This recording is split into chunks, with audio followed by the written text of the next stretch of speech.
My name is Evelyn. I'm 38 years old, and for most of my adult life, I've been described with words like steady, easygoing, and low maintenance. I work in marketing strategy, but that's rarely what people remember about me. What they remember is that I listen more than I speak, that I don't interrupt. I smile politely when conversations drift past me rather than toward me. People often mistake that for passivity. If you had met me a year ago at a dinner party, you might have thought I was the quiet wife who lets her husband take the lead. The one who refills glasses, remembers birthdays, and smooths over awkward moments with a soft laugh. I was underestimated not because I lacked intelligence or confidence, but because I never felt the need to announce either. This story isn't about betrayal in the dramatic sense. There are no secret affairs, no shouting matches, no slammed doors. It's about something quieter, and in many ways more common. It's about how small jokes, when repeated often enough, stop being jokes. How embarrassment, when publicly dressed as humor, can slowly teach lessons that pride never could. The night this story centers on was an ordinary dinner with friends. Good food, familiar faces, easy conversation. My husband was relaxed, joking, and enjoying the attention, and at some point, almost casually, he began to make me the subject of those jokes. Not cruelly, not loudly, just enough that everyone laughed and no one questioned it, including me. What follows isn't a tale of revenge. I didn't raise my voice, I didn't storm out, I didn't confront him at the table or humiliate him in return. I simply allowed something to finish, naturally, publicly, and without interference.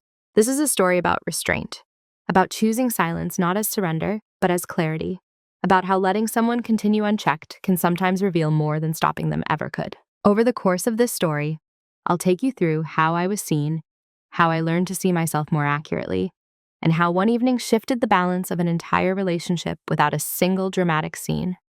There are no heroes or villains here, only adults facing the consequences of patterns they thought were harmless. I'm telling this story not to assign blame, but to document a transformation, one that unfolded slowly, deliberately, and without spectacle.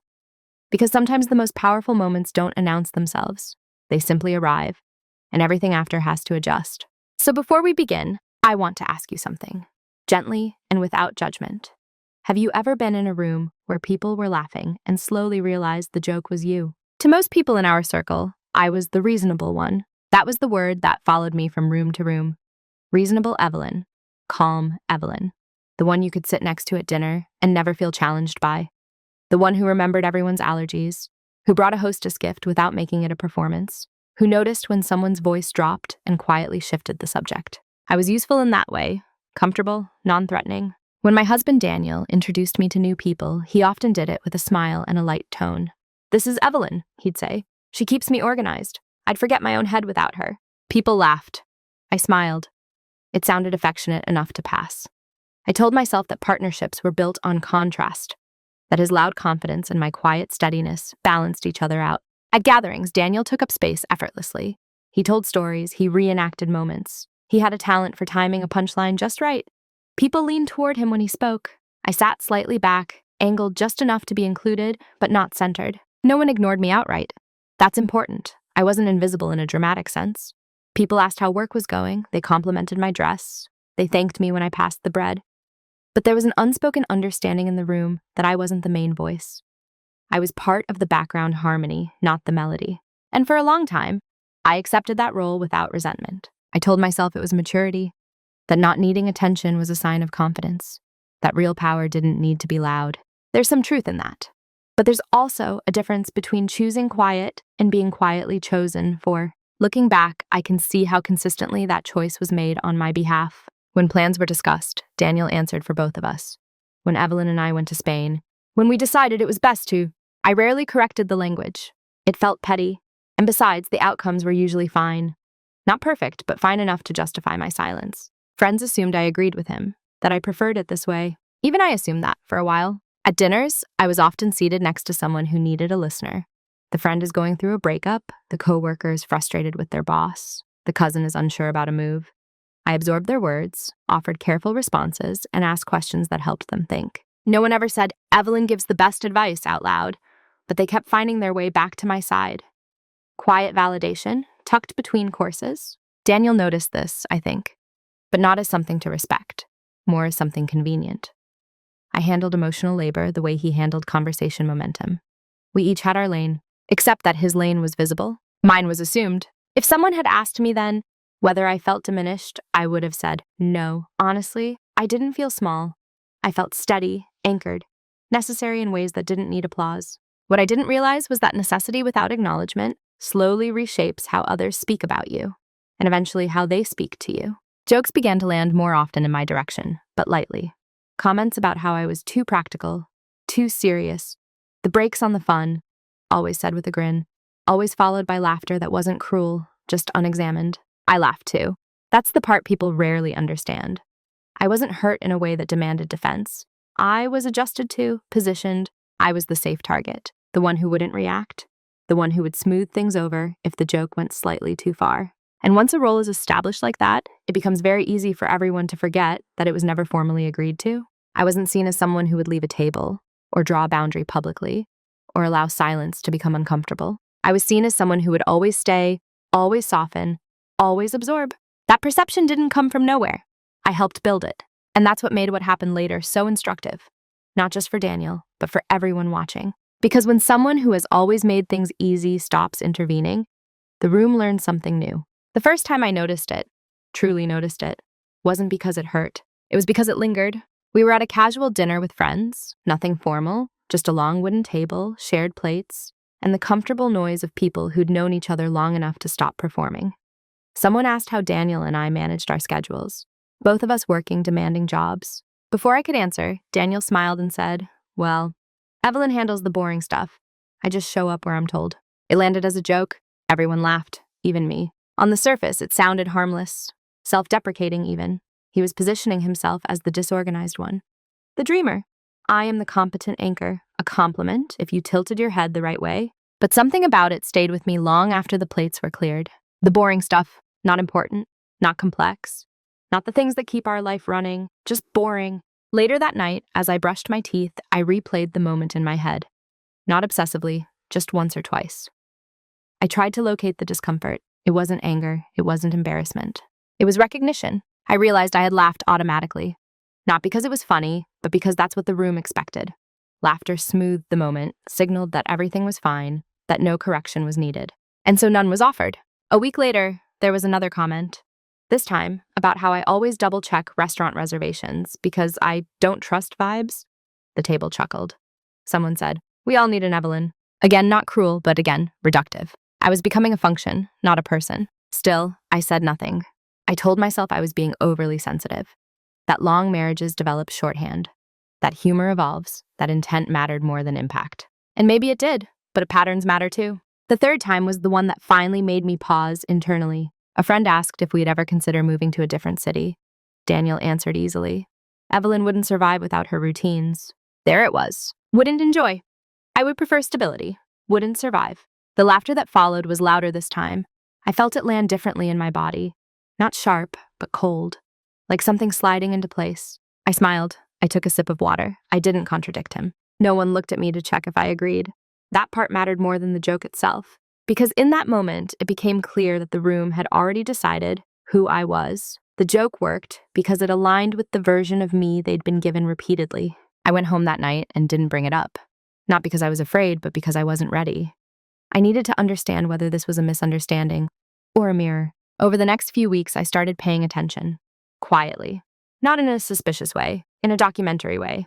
As if I were observing a dynamic I'd somehow been cast in without an audition. Daniel didn't mean to diminish me. I believe that. But meaning isn't the same as effect, and the effect accumulates. Each small cut was shallow enough to dismiss on its own. Together they formed a shape, a silhouette of someone overly rigid, overly cautious, faintly joyless. Someone easy to joke about. What struck me most was how comfortable everyone seemed with it, including me. That realization was sobering. I understood then that if I ever wanted this dynamic to change, it wouldn't start with a confrontation. It would start with me no longer cushioning the impact. Because as long as I laughed, the joke would keep finding me. And so I began to do something very subtle. I stopped pre-laughing. I still smiled. I stayed present. But I let jokes finish without rescuing them, without signaling approval. No one noticed at first. Why would they? The rhythm of the room didn't change yet. But I noticed. And once you notice the first small cut, you start to recognize how many times you've been quietly bleeding without ever calling it a wound. Once I began noticing the pattern, I couldn't unsee it. What surprised me wasn't how often the comments happened, it was how easily they slid into normal conversation, unchallenged, unquestioned, almost invisible. They didn't arrive as insults. They arrived as context, as if the room needed a shorthand version of me to keep the story moving, and I had helped supply it. Daniel's jokes followed a familiar arc. I was the practical one, the cautious one, the one who needed convincing, the one who kept spreadsheets where others followed instinct. None of these things was false. That was the trick. They were distortions built from truth, exaggerated just enough to entertain. That's how normalization works. It doesn't invent, it selects. At first, I rationalized my silence. I told myself that correcting him would make things awkward, that no one meant harm, that marriage required flexibility, not scorekeeping. I reminded myself of all the ways Daniel supported me privately, how he trusted my judgment when it mattered, how he came to me for advice when no one else was around.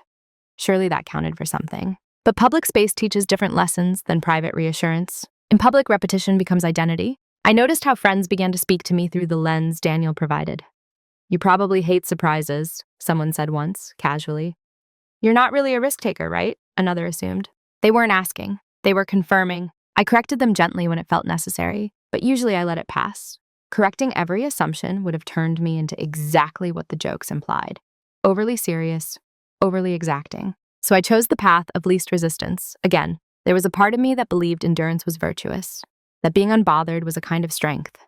If I didn't react, the comments would eventually lose interest and fade. But instead, they settled in. Disrespect rarely announces itself. It tests the environment first. It watches what gets tolerated, then expands to fill that space. The more I absorbed without reaction, the more room there was for interpretation. And interpretation is rarely generous. I began to hear a new tone underneath the jokes. Not from Daniel, but from others. A slight impatience when I offered a counterpoint. A quick override when I tried to add context. It wasn't hostility, it was dismissed. And the most unsettling part was how natural it felt. I caught myself editing my own words before speaking, shortening explanations, softening opinions, preemptively minimizing myself to stay aligned with the role I was expected to play. Reliable, helpful, slightly dull? I told myself it was diplomacy. Those relationships require adaptation, but adaptation without reciprocity becomes erasure. There were moments, small, private moments, when I felt a flicker of resentment. I extinguished it quickly. Resentment felt too dramatic for what was happening, too emotional. I didn't want to become the kind of person who couldn't take a joke. That phrase, "can't take a joke," is a powerful silencer.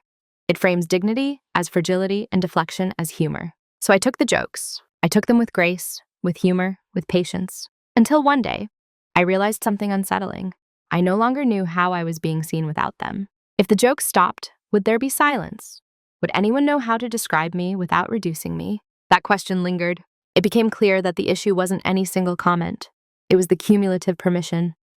The way my quiet acceptance had taught everyone, including my husband, that this version of me was accurate enough to repeat. I wasn't angry at Daniel, not yet. I was more curious than anything. Curious about how far a pattern could go if left uninterrupted. Curious about what would happen if I stopped managing everyone's comfort. Because I was tired, not of the jokes themselves, but of the maintenance required to make them harmless. And slowly, almost imperceptibly, I began to loosen my grip on that responsibility. I stopped filling pauses, stopped softening edges, stopped translating myself into something more palatable. I didn't announce this shift. I didn't dramatize it. I simply withdrew my consent to be shaped by repetition. At the time, no one outs. But normalization works both ways. And once silence becomes intentional, it starts to speak louder than laughter ever did. Roles are rarely discussed out loud. They're implied, reinforced, and eventually defended, often by the very people who benefit from them. By the time I became aware of mine, it had already solidified. I was the stabilizer, the one who remembered logistics, the one who followed through, the one who would quietly adjust if plans changed or expectations shifted. In group settings, I was the safety net, the person others leaned on without asking whether I wanted the weight. It wasn't an unkind role, but it was limiting. Daniel leaned into it more than he realized. When something went wrong socially, a forgotten reservation, a miscommunication, he'd glance at me reflexively as if waiting for me to fix it, not because he doubted himself, but because I had always stepped in before. And so the room learned, if someone needed clarification, they looked to me. If someone felt uneasy, they sat next to me. If something needed smoothing over, I handled it. What I didn't handle was how rarely anyone checked whether I was comfortable being the emotional infrastructure. The jokes reinforced the role. The comments kept it light, digestible. They made it seem like I enjoyed being the responsible one, that I derived my identity from it. In reality, I derived my identity from competence, from care, from doing things well. But competence, when repeatedly framed as rigidity, becomes something else entirely. I began to notice how the role protected others from accountability. If Daniel forgot something, it was charming. If I remembered, it was expected. If he spoke impulsively, it was spontaneous. If I paused to consider, it was cautious. The contrast made him more interesting. It made me predictable. And predictability is often mistaken for simplicity. What struck me most was how little resistance there was when the role expanded. I was expected to be understanding, to be flexible, to absorb inconvenience with grace. When I did push back, rarely, gently, it was met with surprise. Not anger, just confusion, as if I'd broken character. "You're usually fine with this," someone would say. That sentence carries a lot of weight. It doesn't ask how you feel. It reminds you of who you're supposed to be. I realized then that the role wasn't just how others saw me. It was how they related to me. It determined what they felt entitled to. My time, my patience, my adaptability. And the more consistently I fulfilled it, the more it defined me. There's a strange loneliness in being seen only for what you provide, especially when what you provide is emotional stability. It leaves little room for messiness or evolution. I wasn't allowed to change without explanation. That understanding didn't make me angry. It made me precise. I began to see that the role existed because it worked. For everyone else. It kept dinners pleasant, conversations smooth, relationships frictionless. It allowed others to remain unexamined while I absorbed the adjustments. And I had agreed to it, over and over again, through silence. But agreement can be withdrawn. I didn't do it dramatically. I didn't declare a boundary. I simply stopped anticipating needs that weren't voiced, stopped correcting misunderstandings that didn't involve me, stopped cushioning Daniel's words when they landed poorly. I stayed present. I stayed calm. But I let outcomes unfold without intervention. The shift was subtle, but the room felt it. Not consciously yet. I was still polite, still kind, still engaged, but I was no longer the invisible glue holding everything together. And without that glue, people began to feel small fractures they couldn't quite explain. They didn't know it yet, but the role they had assigned me was about to be tested, not with confrontation, but with absence. The shift didn't happen during an argument. There was no raised voice, no accusation, no dramatic realization sparked by a single cruel moment. It happened quietly, on an ordinary afternoon, in a space so familiar it barely registered as significant at the time. I was sitting at our kitchen table, my laptop open but untouched, a cup of coffee growing cold beside me. Outside, the day moved on without ceremony. Cars passed. A neighbor's dog barked once, then settled. Daniel was talking. He was telling me a story about work, an exchange with a colleague that he found amusing. I listened, nodding where it made sense, offering small acknowledgments. Halfway through, he paused, smiled, and said something lightly dismissive about how I wouldn't get it anyway because I wasn't in his field. It wasn't said unkindly. It wasn't even new. But this time I felt something settle instead of slide past. I realized I wasn't hurt. I was done translating. In the past, I would have smoothed it over internally, told myself he didn't mean it that way, that it was shorthand, that I understood him better than he understood himself sometimes. That afternoon, I simply let the comment exist. I didn't respond right away. I didn't fill the space. I didn't reassure him with a smile or a joke. I looked at him, calmly, attentively, and waited. The silence stretched longer than either of us expected. He shifted slightly, then continued talking, adjusting his tone. He filled the gap for both of us. And in that moment, I felt the internal change take hold. I understood that I had been doing more emotional labor than I realized, not just for the relationship, but for his self-image.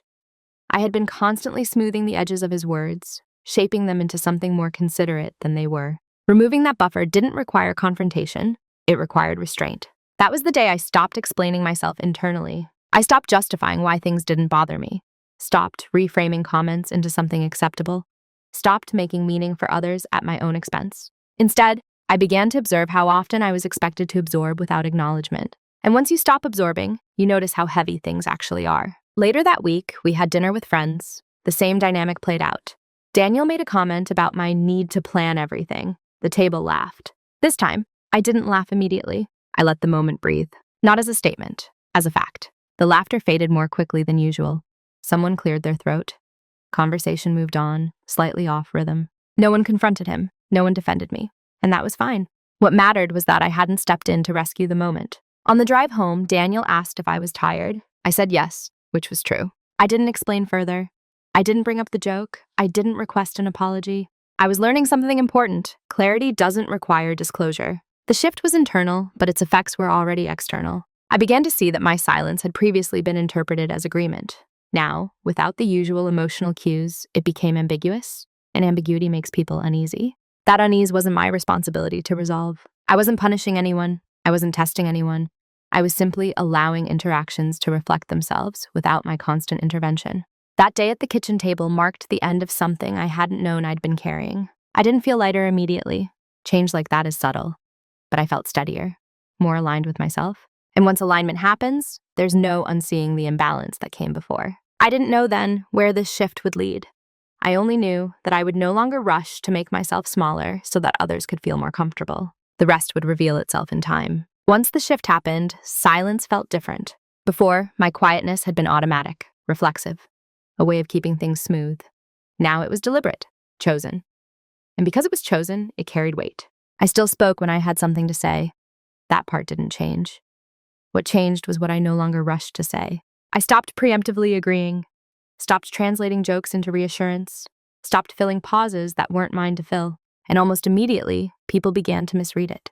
They thought I was tired, distracted, maybe a little withdrawn. No one asked directly. That's the thing about expectations. They rarely invite clarification. They assume continuity. At dinners, Daniel continued as usual. He told stories. He joked. Occasionally, he used me as a reference point, the way he always had. The difference was that I no longer corrected the framing. When he joked about my obsession with details, I didn't counter with humor. I let the comment stand on its own. When someone laughed a little too long, I didn't smile to signal approval. I stayed neutral, present, calm. Silence, when it's not anxious, unsettles people. The room began to hesitate where it hadn't before. Laughter tapered off more quickly. People glanced at me, not to include me, but to check something they couldn't name. I wasn't cold, I wasn't angry. I was unavailable for self-erasure. Daniel noticed the shift before anyone else, not consciously at first. He'd pause after certain jokes, waiting for my usual response. When it didn't come, he'd adjust mid-sentence or redirect attention elsewhere. We never discussed it. That was important. By not naming the change, I allowed it to become a new baseline rather than a negotiation. It wasn't a demand, it was a presence. And presence doesn't argue. I realized then how much emotional labor I'd been performing simply by reacting. My laughter had been a signal. My reassurance had been a cushion. Removing those elements forced others to sit with the rawness of their words. Some of those words held up fine, others didn't. That wasn't my responsibility. People often believe silence is passive, but strategic silence is an active restraint. It's the decision not to manage outcomes that don't belong to you. I began to feel something unexpected, clarity. Without my constant smoothing, interactions revealed their true shape. I could see who spoke thoughtfully and who relied on easy humor, who adjusted when the room shifted and who doubled down. Daniel, to his credit, tried, awkwardly at first. He softened some jokes, he redirected stories, but habits formed over the years don't dissolve overnight, and I wasn't there to coach him through it. I didn't want apologies prompted by discomfort. I wanted awareness that emerged naturally. Silence gave him space to hear himself. Friends began to interact with me differently too. Some leaned in, asking more direct questions. Others kept their distance, unsure of the new boundaries. Both responses told me something useful. I was no longer everyone's emotional stabilizer, and in losing that role, I gained something else. Self-respect that didn't need to be announced. There was power in that. Not dominance, not control, but autonomy. I wasn't manipulating the room. I was simply no longer compensating for it. The most revealing part was how quickly people assumed my silence meant weakness. That assumption allowed them to continue as before, briefly. They didn't realize that by stepping back, I was finally seeing clearly. And what I saw would soon make further silence not just a choice, but a strategy. What no one noticed, because they were too focused on my quiet, was how much information silence gives you. When you stop performing, you start observing. I began to see patterns with a clarity I hadn't had before. Not because anything new was happening, but because I was no longer distracted by the task of managing how things felt. I wasn't scanning faces to adjust tone. I wasn't anticipating needs. I wasn't cushioning outcomes. I was simply present. And presence, without obligation, is remarkably sharp. I noticed how Daniel's jokes followed a predictable rhythm. They appeared most often when he felt socially confident, when the room was warm, when attention flowed easily toward him. The jokes weren't defensive. They were performative, a way to maintain momentum. That mattered, because it told me this wasn't about malice. It was about habit and reward. The room rewarded him with laughter. I had rewarded him with acceptance. Remove one reward, and behavior wavers. I also noticed how rarely anyone asked me direct questions in group settings, unless they needed something. Advice, validation, clarification, emotional labor disguised as curiosity. When I didn't immediately provide it, some people became slightly uncomfortable. Others became distant. That discomfort was instructive. It showed me who valued my presence and who valued my function. At home, Daniel filled the silences I left behind. He talked more, explained himself more, occasionally checked in with, "You okay?" in a tone that suggested uncertainty rather than concern. I always answered honestly, "Yes, I'm fine," because I was. I wasn't suppressing anything. I wasn't building resentment. I was gathering data. And the data was consistent. Daniel underestimated how much I had been doing behind the scenes, not just practically, but relationally. He didn't see the way I redirected conversations away from him when he crossed a line, or how often I reframed his words before others could interpret them uncharitably. He thought the room worked on its own. It didn't. I had been editing reality. Friends began to make small comments in my absence. I'd hear about them later, indirectly. "Daniel seemed a bit off last night. You were quiet? Everything okay?" They noticed the effect, but not the cause. No one considered that I might simply be done compensating. I started documenting things. Not formally, not obsessively. Just mentally at first, then occasionally in notes on my phone. Not quotes, but patterns. Timing, context. This wasn't preparation for confrontation, it was preparation for the truth.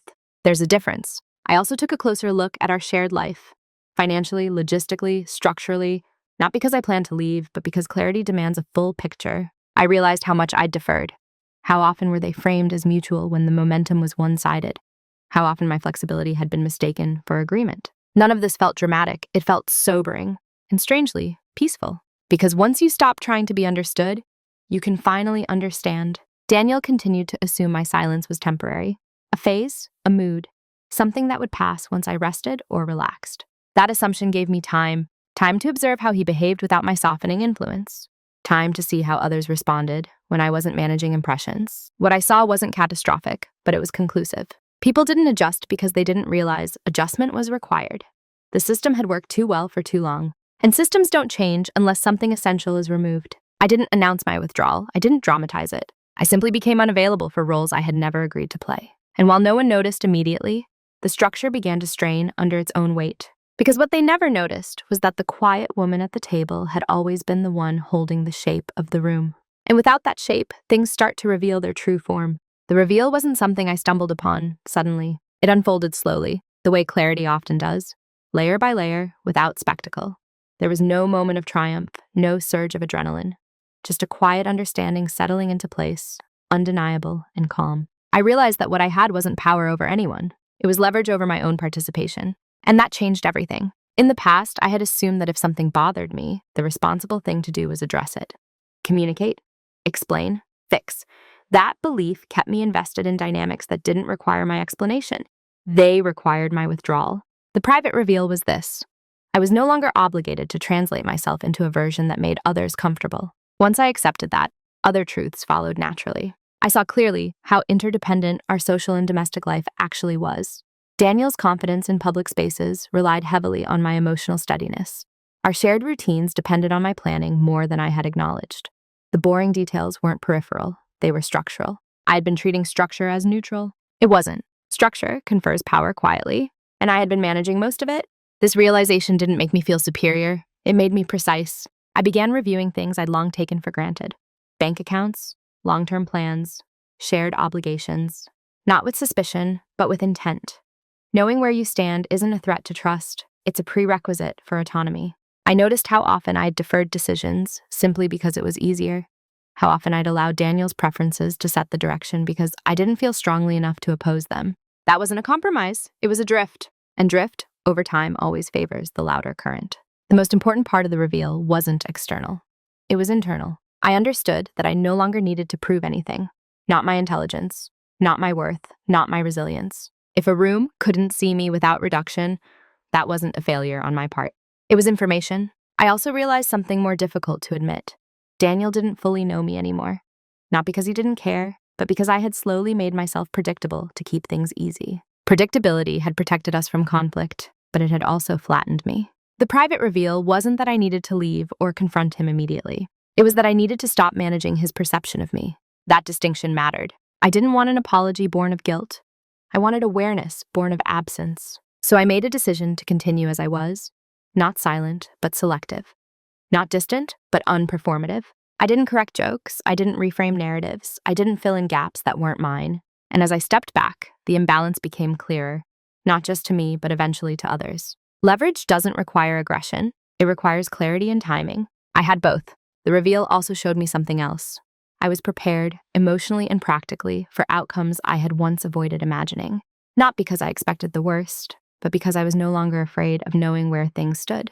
There's a particular calm that comes from that kind of readiness. It doesn't rush, it doesn't threaten, it waits. And waiting when it's grounded is not passive. It's decisive. I didn't tell anyone about this internal shift. I didn't journal it dramatically or frame it as a turning point. But from that moment on, every choice I made was informed by it. And once you see your leverage clearly, you don't rush to use it. You let the moment come to you. The decision point didn't arrive as a crisis. It arrived as a calm intersection, quiet, unmarked, easy to miss if you weren't paying attention. By then, I had already stopped reacting, stopped compensating, stopped editing. Life had settled into a new rhythm that felt steadier, even if slightly unfamiliar. Daniel sensed the change, but without a clear cause to address, he treated it like background noise. Until the dinner. It was a small gathering, friends we'd known for years. Familiar enough that no one felt the need to be careful. Comfortable enough that habits surfaced easily. We sat around a long table, wine poured, conversation flowing. Daniel was in a good mood, confident, relaxed. The room rewarded him with attention. And then, as if on cue, he began. He joked about how I overthink everything, about how I turn simple decisions into spreadsheets, about how I was the reason spontaneous plans rarely stuck. The laughter came quickly. I felt the moment crystallize. Not emotionally, but strategically. This was the intersection. In the past, I would have intervened. A smile, a counter joke, a gentle clarification that softened the framing, something to balance the narrative and keep the room comfortable. This time, I saw all of the options clearly. I could laugh and let the pattern continue. I could correct him and become the problem. I could confront him later and keep the public version intact. Or I could do nothing. Nothing in this case was an avoidance. It was a selection. I chose to let him finish. I didn't interrupt. I didn't smile. I didn't rescue the joke or redirect the conversation. I simply sat there, attentive, composed, and silent. The laughter lingered, then thinned. Without my usual participation, the joke lost its anchor. It hung in the air longer than expected. Someone shifted in their seat. Another reached for their glass. Daniel noticed, too late. He added another comment, trying to regain momentum. It landed unevenly. For the first time, the room felt the imbalance I had been absorbing for years. And I did nothing to fix it.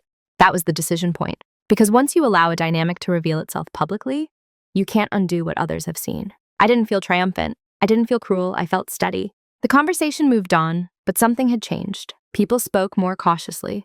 A few glanced at me, not for reassurance, but with curiosity. On the drive home, Daniel was quieter than usual. Later that night, he asked if something was wrong. I told him the truth, carefully.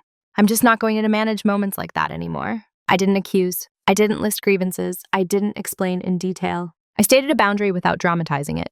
He nodded, unsure what to do with that information. That uncertainty was necessary, because this wasn't a request for change. It was a declaration of self. From that moment on, the path forward narrowed. Either the dynamic would adjust on its own, or it wouldn't. And I was prepared for either outcome. The irreversible choice wasn't silence. It was refusing to pretend that silence meant consent. Once that line is crossed, there's no going back to the old version of things. The room had seen something. So had he. And now the consequences would begin, not as punishment, but as a natural response. After that dinner, nothing appeared to change. That was the part most people misunderstand about decisive moments. They expect visible aftermath, arguments, apologies, sudden shifts in behavior. But real change, the kind that lasts, often begins invisibly. I didn't bring the dinner up again. Daniel didn't either. On the surface, life continued as usual. We went to work. We shared meals. We talked about logistics, plans, and the small mechanics of living together. Anyone looking in from the outside would have seen continuity. But internally, something had already moved into motion. Moving in silence doesn't mean secrecy. It means intention without announcement. I began to separate things that had long been blurred under the label of us. Not emotionally at first, structurally. I revisited documents, accounts, and responsibilities I had managed informally for years. I clarified ownership, timelines, contingencies. Not because I expected disaster, because clarity is not pessimism. I noticed how much of our shared stability had rested on my quiet oversight. Bills paid on time, long-term planning, risk mitigation. These weren't dramatic contributions, so they had never been centered in the narrative of our relationship. They were simply assumed. I didn't remove myself from these systems. I made them visible. To myself, that distinction mattered. At the same time, I stopped anticipating Daniel's social needs. If he forgot a detail, I let him handle it. If he misjudged a tone, I didn't step in to reframe it. Not out of spite, but out of respect for both of us. He needed to experience his words without my translation. Friends began to notice subtle differences. Invitations came with fewer assumptions. Questions were directed more carefully. Some people became warmer, others are more distant. That told me everything I needed to know. Daniel became more self-conscious in public, not dramatically, but noticeably. He paused more, checked in less confidently. The ease he'd once relied on had shifted, not disappeared, just unbuffered. At home, he asked practical questions more often, about schedules, about plans I'd previously handled automatically. I answered clearly, but without stepping ahead of him.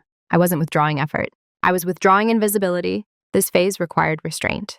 It would have been easy to explain myself fully, to outline the years of small dismissals, the accumulation, the reasoning, but an explanation would have turned this into a debate. I wasn't debating my own experience. I was allowing consequences to emerge naturally. Silence protected the process. It prevented premature negotiation. It gave space for real observation, on his part and mine. I also paid attention to my own internal state. I wasn't anxious. I wasn't rehearsing outcomes. I felt prepared for adjustment, prepared for resistance, prepared for clarity, whatever form it took. That preparedness came from something simple. I was no longer relying on external validation to confirm my reality. The jokes had stopped landing, not because I asked them to stop, but because they no longer received reinforcement. And humor without reinforcement collapses quickly. This was the quiet phase, the one people overlook because nothing dramatic happens. But this is where outcomes are decided, because by the time consequences become visible, the path has already been chosen. I didn't rush this phase. I let it breathe. And as I moved in silence, others began to feel something they couldn't quite name. The loss of ease, the absence of cushioning, the difference between being supported and being carried. They just didn't know yet that what they were feeling was the beginning of accountability. Consequences rarely announce themselves with drama. They arrive as absences. At first, it was subtle, small misalignments that felt inconvenient rather than alarming. A dinner that felt slightly awkward. A story that didn't land the way it used to. A moment of silence that lingered just long enough to be noticed. People began to feel something was missing before they understood what it was. Daniel was the first to feel it consistently. Without my quiet buffering, his jokes sometimes reached the room without protection. Not disastrously, just plainly. When he leaned on the old humor, it didn't always get the response he expected. Laughter came later, softer, or not at all. He adjusted, then overcorrected. Spoke more carefully, then less naturally. Confidence, when unexamined, depends on familiar feedback, and the feedback had changed. At home, the ripple effects became clearer. Small things he had never had to think about suddenly required attention. Scheduling conflicts, financial details, long-term planning conversations he'd once skimmed now demanded engagement. Not because I refused to help, but because I stopped preempting. He wasn't used to the full weight of decisions. He'd always had my steadiness underfoot, quietly absorbing the complexity. Now that steadiness was still there, but it was no longer compensating. Friends, too, began to experience the shift. Conversations that once flowed easily now felt slightly off balance. The emotional shortcuts no longer worked. People who had relied on me to smooth tension found themselves sitting with it instead. Some adapted quickly. They became more thoughtful, more precise. They spoke to me instead of around me. Others pulled back. That response told me who had valued my presence and who had only valued my function. No one accused me of changing. No one confronted me directly. Instead, there was a vague sense of loss, a quiet confusion about why things didn't feel as effortless anymore. Effortlessness, I realized, had been expensive, and I had been paying the cost alone. Daniel began asking questions, not accusations, but confused check-ins. Did I say something wrong? You've been quiet lately. I answered honestly, but minimally. I'm fine. I'm just letting things play out. That phrase unsettled him more than any complaint would have, because letting things play out removes the illusion of control. He began to reflect, not deeply at first, but enough to feel uncomfortable. He replayed moments in his head, noticed reactions he'd previously overlooked, heard his own words without my reinterpretation. Awareness is rarely immediate. It creeps in. The consequences weren't punitive. They were proportional. I didn't withdraw affection. I didn't punish him emotionally. I simply stopped absorbing impact that wasn't mine to carry. And without that absorption, the system had to recalibrate. Some friends began treating me with a new kind of respect. Not admiration, not fear, just attentiveness. They paused before speaking. They asked instead of assuming. That change wasn't loud, but it was real. Daniel, meanwhile, oscillated between defensiveness and self-awareness. He wanted reassurance that things were okay, but he also sensed that reassurance would no longer come automatically. He was beginning to understand the cost of casual dismissal, not as cruelty, but as erosion. And erosion doesn't show damage until something collapses. This phase wasn't satisfying, it wasn't vindicating, it was quiet, but it was necessary. Because the consequences that teach are rarely the ones that hurt the most. They're the ones that remove convenience. And convenience, once gone, leaves people alone with the truth of how much support they'd been taking for granted. The lesson had begun, not with shame, but with absence. By the time Daniel realized something was truly wrong, the window for easy repair had already closed. That's the thing about slow erosion. It doesn't feel urgent until the structure can no longer hold weight. At first, he tried small corrections. He softened his tone in public. He checked in more often.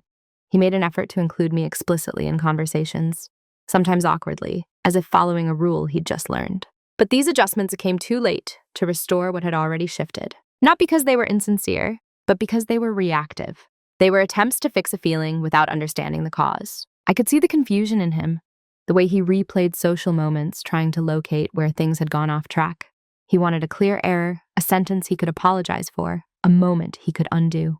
There wasn't one. That's what made it unbearable for him. You can't fix a pattern by addressing a single instance, and you can't rewind awareness once it arrives. He asked finally, one evening, carefully, as if stepping onto unstable ground, "Have I embarrassed you?" It wasn't an accusation. It wasn't defensive. It was genuine. I considered the question before answering, not because I needed time to craft a response, but because I wanted to be exact. "Yes," I said. "More or He flinched, not visibly, but internally. I could feel it. He asked when, how. Why hadn't I said anything sooner? I told him the truth. I didn't think you'd hear it while it was happening, and now I don't need to explain it. That was the moment he understood something had passed. Not trust, not affection, control over the narrative. He wanted to repair things the way people often do, through reassurance, promises, and emotional closeness. He wanted to talk it through, to reestablish comfort, but comfort wasn't what had been lost. Alignment was, and alignment can't be rushed back into place. He began to panic quietly, not with anger or blame, but with urgency. He wanted to fix it before others noticed more than they already had, before the shift became permanent. But permanence doesn't wait for permission. I didn't reject him. I didn't threaten to leave. I didn't dramatize the situation. I simply didn't rush to reassure him, because reassurance would have returned us to the old dynamic, the one where my emotional labor repaired damage I didn't cause. And I was done doing that. Friends noticed the distance now. Not conflict, distance.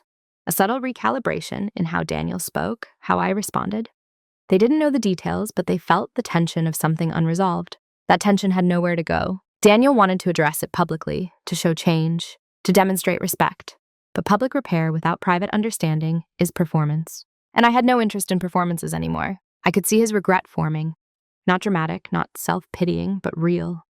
He began to understand that the jokes weren't isolated, that they'd accumulated, that the room had learned to see me through his framing. That realization hurt him more than any argument would have. But understanding doesn't reverse time. The truth was simple and painful. If he had listened earlier, we might have adjusted quietly together. Now the adjustment had already happened, without him. He wasn't losing me. He was losing the version of me who managed everything for him. And that loss couldn't be negotiated away. Because what he wanted back wasn't just closeness. It was convenient. And once convenience is exposed for what it is, it can't be mistaken for love again. That was the moment repair became impossible. Not because I refused it, but because I no longer needed it in the form he was offering. What came next would require something deeper. Not an apology, transformation. And that couldn't be rushed. The confrontation, when it finally happened, didn't look like one. There were no raised voices, no accusations stacked like evidence, no dramatic revelations. It happened on an ordinary evening, after dinner, when the house was quiet enough that nothing could hide behind the noise. Daniel sat across from me, hands folded, posture careful, not defensive, not relaxed either. He had reached the point where avoidance no longer worked and urgency had nowhere left to go. "I need to understand," he said, "because I feel like I'm losing you, and I don't know when it started." I didn't rush to answer. That pause wasn't punishment, it was precision. "When it started," I said calmly, "isn't as important as when it became visible." He frowned slightly, trying to follow. "I didn't stop caring," I continued, "as I stopped compensating." That was the sentence that landed. I explained without heat, without listing every example, without revisiting old scenes. I spoke in patterns, not incidents. I told him how humor becomes framing, how repetition becomes identity, how silence, when mistaken for agreement, creates permission. He listened, really listened, not to defend himself, but to locate himself in the story. "I never meant to embarrass you," he said quietly.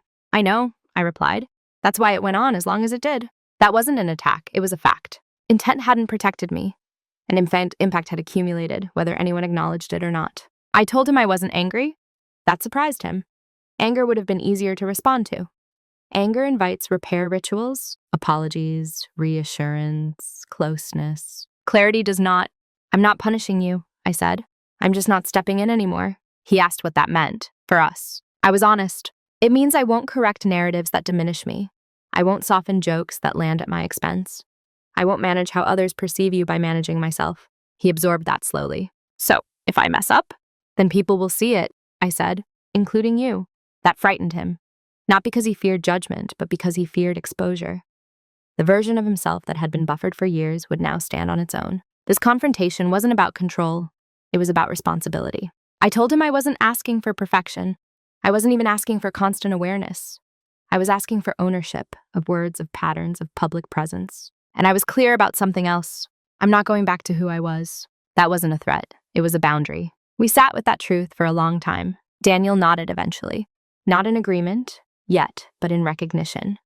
He understood that something fundamental had shifted, and that no amount of reassurance could undo it. This conversation didn't fix us. It clarified us. There's a difference. We didn't embrace afterward. We didn't cry. We cleaned up the kitchen together in quiet coordination, like two people learning a new rhythm. The confrontation without heat did what anger never could. It left no room for denial. And denial, once gone, forces a choice. Not for me, for him. Who I am now is not louder than who I was. That surprises people. They expect transformation to look like expansion. More words, stronger opinions, visible confidence. But my change didn't move outward. It moved inward, then settled. I didn't become confrontational. I didn't become distant. I didn't become cold. I became exact. I speak when I mean something. I stay silent when I don't. I no longer rush to make myself legible in rooms that benefit from misunderstanding me. And strangely, that has made it easier to understand. Daniel and I still share a life. But it is no longer organized around my quiet adaptability. He notices things now. Pauses before joking, checks his framing, corrects himself without looking to me for cues. Not perfectly, but consciously. That matters more. Some friends adjusted with grace. They recalibrated how they spoke to me. They asked instead of assuming. Those relationships deepened. Not because of conflict, but because of mutual clarity. Others drifted away. I let them. Distance isn't always a loss. Sometimes it's accuracy. What I no longer do is perform stability for the comfort of others. If a moment is awkward, I allow it to be awkward. If a comment lands poorly, I don't rescue it. That doesn't make me harsh. It makes me honest. I still listen, still care, still offer support when it's invited, not expected. The biggest change is this. I no longer confuse patience with permission. That distinction reshaped everything. I used to believe strength meant endurance, that if I could absorb discomfort without reacting, I was proving something: maturity, grace, love. Now I understand that endurance without boundaries is just self-erasure with good manners. I haven't hardened. I've clarified. There is no bitterness in me toward Daniel. There is realism. He is learning. Slowly, unevenly, but genuinely.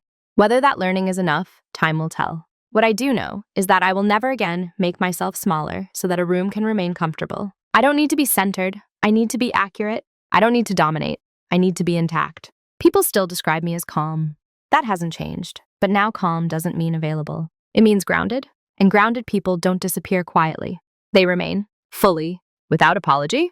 There's a lesson in this story that took me a long time to understand, mostly because it hides behind politeness. Embarrassment, when repeated and disguised as humor, teaches lessons that pride never could.